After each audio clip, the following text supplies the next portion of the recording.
All right. Welcome in, everyone, to our deep dive today. Yeah.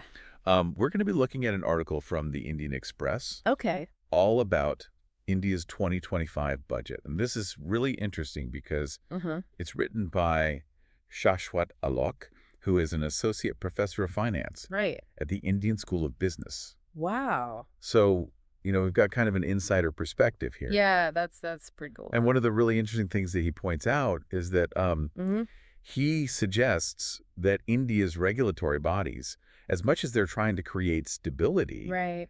they might actually be stifling innovation. Yeah, and that's something that he argues pretty strongly. He does. He uses some really good examples in this article. Yeah. Like what? Well, he talks about the tax slabs, Oh, yeah. like all the changes they make to those, really frequent changes. Right. And it seems like every time you turn around, those are getting tweaked. Exactly. And then there's the listing requirements for the securities market. Oh, right. SEBI. Yeah, with SEBI, right? All those changes. And then you've got all these new fintech products coming out, and they're putting all these curbs on them. Yeah. So you can see how it's like, Creates a lot of uncertainty. yes, Right. especially if you are maybe thinking about doing business in India Exactly. or It investing. makes it really hard to plan for the long term if Yeah. you don't know what the rules are going to be in 6 months. Right. So, Alec calls this whole thing a stability-centric mindset. I like that. Yeah, and his solution is pretty interesting. Lay it on me. He says they need to create this cohesive regulatory council. Oh. Yeah, maybe something like the Financial Stability and Development So Council. kind of bringing all of these different groups Yeah, together. so getting everybody on the same page. So we're talking the RBI, Yep. SEBI, Uh-huh. the tax authorities. Everybody Wow. all singing from the same hymn sheet. Okay.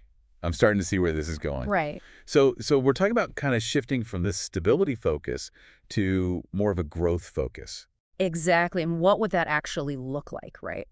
Yeah, I'm curious. Well, imagine this, the RBI, India's central bank, Mm-hmm. actually having fintech growth as a core part of what they do. Oh, interesting. And SEBI not just regulating, but actually working to attract foreign capital. Okay.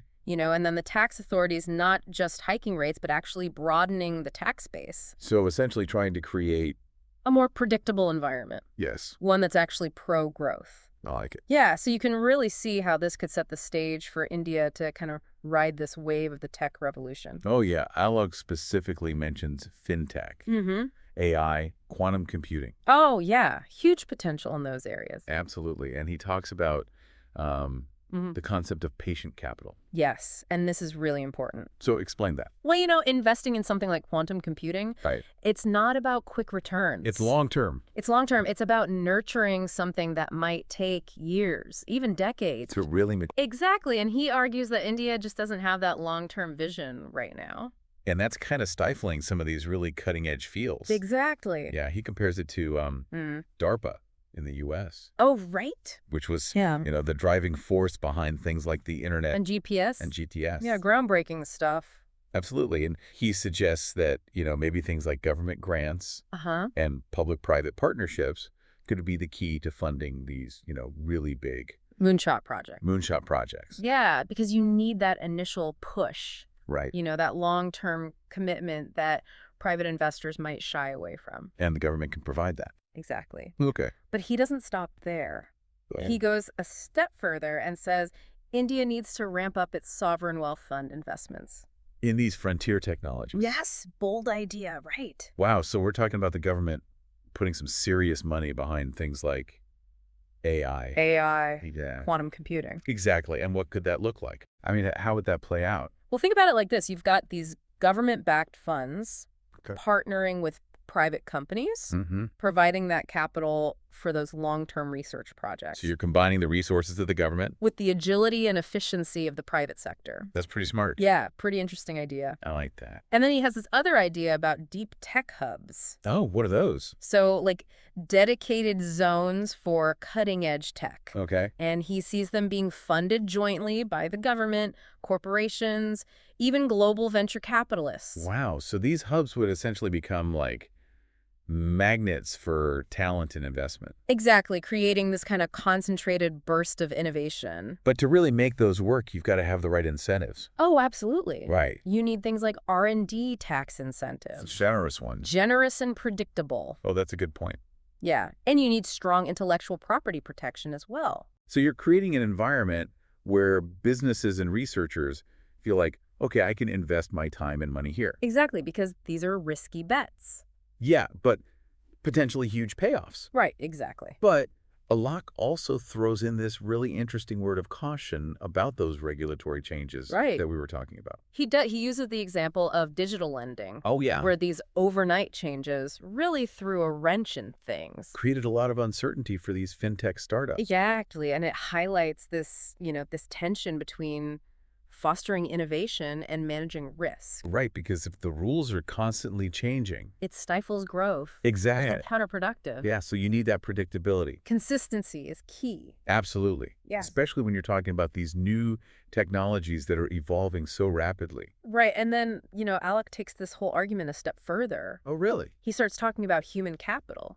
Interesting. So he's saying it's not just about the technology itself. Exactly, it's about the people. So he's arguing that all this potential It means nothing. without a skilled workforce to actually put it into practice. Right, you need the people to drive this innovation. Yeah. And he's particularly concerned about STEM education in India. He's not pulling any punches there. No, he's not. He says India needs to overhaul its higher education system. Wow. He says they need to use global benchmarks to raise the bar. Interesting. Yeah, and one of his suggestions is to attract top global talent in these STEM fields. Now, how would they do that? Well, he says by offering competitive salaries and research funding. Oh, so basically making it more attractive. Exactly. He points to places like China and Singapore. Who are already doing this. Yeah, they're already using this strategy successfully. So India needs to kind of step up its game. They've got to compete for the best minds.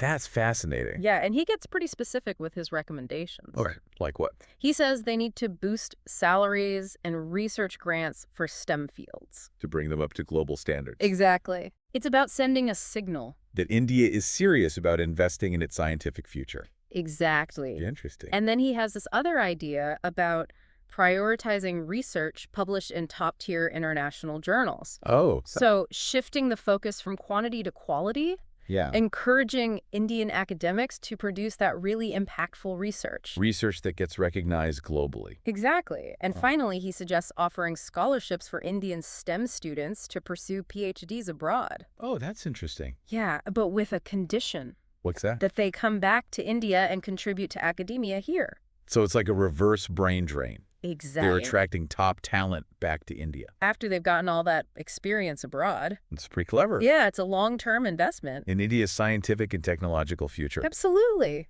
Wow. Okay. So much to unpack here. I know, right? This is really fascinating. It really is. All right, we'll be back in a moment to continue our deep dive into this article from the Indian Express. All about India's 2025 budget. Can't wait. All right, see you in a sec. See ya. Yeah, it's like almost building this global network of Indian talent, right? Well, Who can then come back and bring all those connections and insights to India. And that really ties in with what Alok is saying about human capital being this key driver, especially in STEM. Yeah, he's saying if India wants to be a global leader, they need to invest in the people who are going to drive that innovation. So he's envisioning this future where India is not just consuming technology, but shaping the global landscape. Exactly. It's a bold vision, It is. but it requires some pretty big changes. It does. It requires a shift in mindset and a Definitely. lot of investment A lot of investment. Yeah, he's really urging the government to think long-term here. to prioritize growth over that short-term stability. Exactly. And his recommendations are pretty far-reaching. Yeah, he's talking about everything from regulatory frameworks to education. The whole 9 yards. Yeah, so he's saying, look, we need a complete overhaul. Yeah, if we want to become this innovation powerhouse. So if you're listening out there Mm-hmm. and you're thinking about maybe investing in India or starting a business or Yes. even just trying to understand this economy, Mm-hmm. Alok's insights are super valuable Yeah, he's highlighting those key areas where India needs to focus. to reach its full potential. It's almost like a challenge It is. to anyone who believes in India's potential To step up. to step up and make it happen. Yeah. And one thing that really stuck with me is this emphasis on STEM.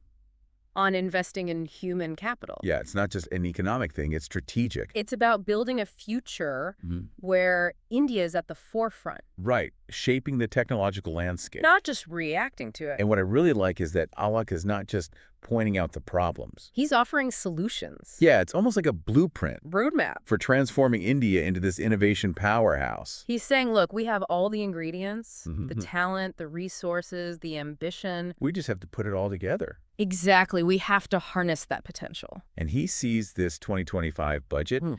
as this key moment Yeah, a chance to set the course. for the future, It's a call to be bold to embrace technology. and to make choices that will shape India's trajectory for years to come. You know, this deep dive has been so interesting. It has. It's made me think about the connections between economics, technology, and human capital in a whole new way. It's all interconnected, right? It is. You can't have one without the other. Exactly. You need that skilled workforce to drive technological advancement. And you need the right environment to attract and retain that workforce. So it's like this big puzzle. It is. All the pieces have to fit together. And Alok is giving us a framework for understanding how those pieces fit. And what India needs to do to complete the puzzle. Okay, so we've talked about all these pieces. Mm-hmm.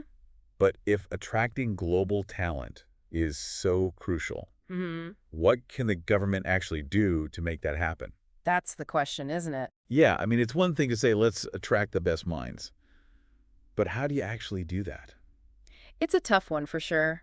Alaka mentions, competitive salaries, Right. research funding, all that. But it's got to be more than that, right? Yeah, it's got to be the whole package. You got to make it a place where these people want to be. A place where they can really thrive. Exactly. So maybe streamline the visa process, Oh, yeah. Make it easier for them to actually get there. Make it easier to get there, and then once they're there, Make them feel welcome. yeah, foster a more global research culture. And that takes me back to what you were saying about a shift in mindset. Yeah, It's not just about attracting talent. It's about cultivating it. absolutely. It's about nurturing it. And that starts with education. It all starts with education. Yeah, the Alaka's point about benchmarking India's higher education system Mhm. against global leaders, I think that's so important. It is. It's about understanding what works. What makes those top institutions so successful? Exactly. What are they doing right? What are their teaching methods like? How do they support their researchers And then how can India adapt those lessons? to fit their own context? Yeah, so it's about raising the bar, Across the board. creating a culture where research and innovation are truly valued That's what will attract and retain top talent. from India and from around the world. It's a long game for sure. Oh yeah, it's a marathon, not a sprint. But the potential rewards are huge. I mean, if India can pull this off They could become a global powerhouse, in science and technology, driving innovation that benefits everyone. well, that brings us to the end of our deep dive. Wow, that went by fast. It did. Time flies when you're talking about the future of India. It really does. We've covered a lot of ground today. We have from regulations to deep tech. To human capital. It's all connected. It is. What do you think is the most important takeaway for our listeners? For me, it's that interconnectedness, Yeah, the regulations, the investment, the education, they all have to work together. to create that environment where innovation can flourish. It's a big challenge, It is but Alok has given us a roadmap, a way forward a call to action. for anyone who's invested in India's future. And on that note, we'd like to thank you all for joining us on this deep dive. It's been a pleasure. And we encourage you to keep thinking about these ideas. And how they might shape the future. We'll see you next time. See you then.